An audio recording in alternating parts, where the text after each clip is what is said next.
नमस्कार. आजच्या व्हिडिओमध्ये आपण कालभैरव जयंतीनिमित्त दरवर्षी येणाऱ्या कालभैरव जयंतीचे महत्त्व तसेच यामागची पौराणिक कथा नक्की काय आहे हे आजच्या व्हिडिओमध्ये जाणून घेणार आहोत. दरवर्षी मार्गशीर्ष महिन्यातील कृष्ण पक्षातील अष्टमी तिथीला कालभैरव जयंती साजरी केली जाते. यंदा कालभैरव जयंती 22 नोव्हेंबर रोजी म्हणजे शुक्रवारी साजरी केली जाणार आहे. तर याला कालाष्टमी असे देखील म्हटले जाते. कालभैरव हा भगवान शिवप्रभूंचा एक भाग मानला जातो. शिवप्रभूंनी कालभैरवाची काशीचा कोतवाल म्हणून नियुक्ती केली अशी देखील धार्मिक मान्यता आहे. या श्रद्धेनुसार कालभैरवाच्या पूजेशिवाय भगवान शंकराचे व्रत अपूर्ण मानले जाते. आता आपण कालभैरव अष्टमीची नेमकी कथा काय आहे हे जाणून घेऊयात.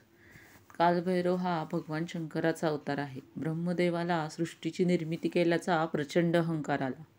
अखेर त्याच्या अहंकाराचा इतका अतिरेक झाला होता की तो अहंकार कमी करण्यासाठी कालभैरवाने त्रिशूळाने ब्रह्मदेवाचे 5 पैकी एक शीर धडापासून वेगळे केले आणि या पृथ्वीवर ब्रह्मदेवाला पूजेत विशेष महत्त्व दिले जाणार नाही असा शाप देखील कालभैरवाने त्यावेळी दिला. त्यामुळेच पृथ्वीवर काही अपवादात्मक जागा सोडल्यास ब्रह्मदेवाचे पूजन होत नाही. तसेच त्याचे मंदिरही आपल्याला कुठेच दिसत नाही. कालभैरवाचा अवतार कसा आहे हे आपण जाणून घेऊयात. तर शंकराचा अवतार असलेला कालभैरव हा 4 हातांचा आहे. त्याचे दात तोंडाबाहेर आलेले आहेत.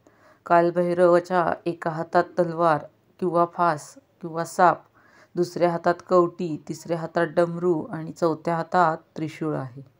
कालभैरवालाच दंडपाणी या नावानेही ओळखले जाते. हा शंकराचा अतिशय उग्र आणि घातक असा अवतार आहे. या अवताराला रुद्रावतार असेही म्हणतात. अतिशय मोजक्या कपड्यात वावरणाऱ्या कालभैरवासोबत कुत्रा किंवा पर्वत असतात.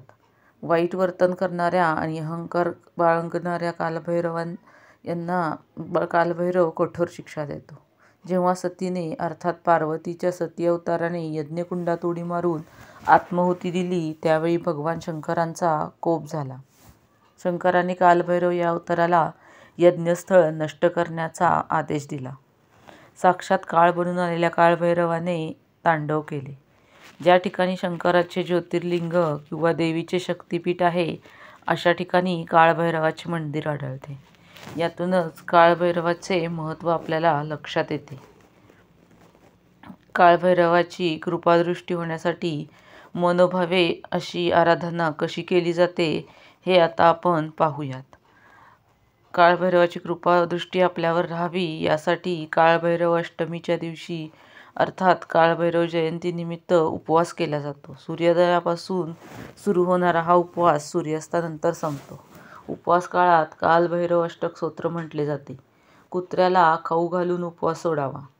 कालभैरव अष्टमी किंवा जयंतीनिमित्त केलेल्या उपवासादिवशी 1008 वेळा कालभैरव मंत्राचा मनोभावे जप करावा. कालभैरव अष्टक नक्की म्हणावे. रात्री जागरण करून पूजा, आरती, भजन, कीर्तन इत्यादी देखील आवडीने करावे. कुत्र्यांना खाऊ घालावे. पितरांना श्रद्धांजली व्हावी. तसेच कालभैरव अष्टक देखील या दिवशी नक्की म्हणावे. यामुळे आपल्या घरात सुखशांती सदैव टिकून राहते. आता कालभैरव अष्टक मी आपल्या डिस्क्रिप्शन बॉक्समध्ये देत आहे. त्या दिवशी तुम्ही कालभैरव जयंती दिवशी या अष्टकाचा नक्की पाठ करा. तसेच आजचा व्हिडिओ कसा वाटला हे देखील मला कमेंट करून नक्की सांगा. आजचा व्हिडिओ पाहिल्याबद्दल खूप खूप धन्यवाद.